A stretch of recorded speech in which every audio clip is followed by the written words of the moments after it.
নমস্কার বন্ধুরা, আমার চ্যানেলে তোমাদের সবাইকে জানাই ওয়ার্ম ওয়েলকাম। আজ আমি তোমাদের কাছে এক্সপ্লেন করে শোনাবো সো ভ্যারির পার্ট 3। তো চলো বন্ধুরা, গল্পটা স্টার্ট করা যাক। মিতা আন্টের কাছে ক্ষমা চাইলে আন্ট বলে যে সে মিতার কষ্টটা বোঝে। মিতা ঠিক করে যে যাই ঘটে যাক না কেন সে বাচ্চাদেরকে তার থেকে আলাদা করবে না।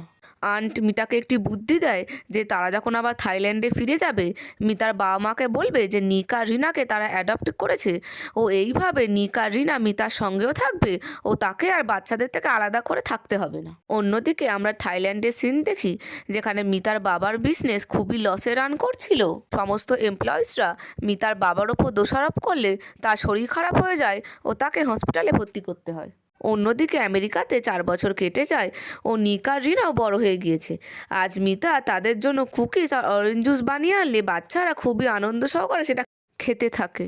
অন্যদিকে না মিতার বাবার কন্ডিশন দেখে ঠিক করে যে সে আমেরিকাতে যাবে ও মিতাকে ফিরিয়ে আনবে। না আমেরিকাতে পৌঁছালে নিক আর রিনাকে তাকে গ্রিট করতে দেখে খুবই অবাক হয় ও মিতার থেকে সমস্ত সত্যিটা জানতে পেরে খুবই ভেঙে পড়ে। মিতা নাকে অনুরোধ করে যে সে যেন তার বাবা মাকে নিক আর রিনার ব্যাপারে কিছু না জানায় ও উত্তরে না তার কথা মেনে নেয়। না মিতাকে বলে যে তাকে আবার থাইল্যান্ডে ফিরে যেতে হবে ও তার বাবার কন্ডিশন খুবই খারাপ। মিতা আন্টকে বলে যে সে মা হওয়ার দায়িত্ব পালন করলেও একটি মেয়ে হওয়ার দায়িত্ব পালন করেনি ও এবার তাকে থাইল্যান্ডে ফিরে যেতে হবে ও তার বাবার বিজনেস তাকেই দেখতে হবে। পারিনের মা নিক আর রিনার ফেয়ারওয়েল পার্টিতে আসে ও সেই টাইমে পারিন তাদেরকে ভিডিও কল করে। মিতার মুখ প্রায় দেখেই দিচ্ছিল কিন্তু বাচ্চারা জুস ফেলে দেওয়ায় পারিন আর মিতার মুখ দেখতে পারে না। প্যামের শুটিংয়ের সিন দেখানো হয় যেখানে ডিরেক্টর তাকে খুবই অ্যাপ্রিসিয়েট করছিল তার অ্যাক্টিং স্কিলসের জন্য। ট্রেট আর প্যাম একটি রেস্টুরেন্টে মিট করে যেখানে ট্রেট প্যামকে এম্পায়ার গ্রুপের নতুন প্রেজেন্টার হিসেবে ঠিক করে।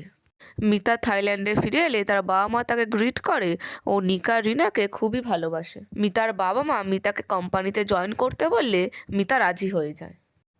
মিতার বাবা মিতা ও ট্রেট একটি বিজনেস মিটিংয়ে গেলে ট্রেট মিতার সঙ্গে পরিচয় করিয়ে দেয় তাদের রাইভাল কোম্পানি শ্রীমান্তা গ্রুপ ও মিতা পারিনকে দেখে খুবই অবাক হয় ও বুঝতে পারে যে পারিন হলো তাদের সবথেকে বড় রাইভালরি ও পারিন মিতার মুখ দেখতেই যাচ্ছিল কিন্তু ঠিক সময় মিতা তার মুখ ঘুরিয়ে নেয় ও ওয়াশরুমে চলে যায়।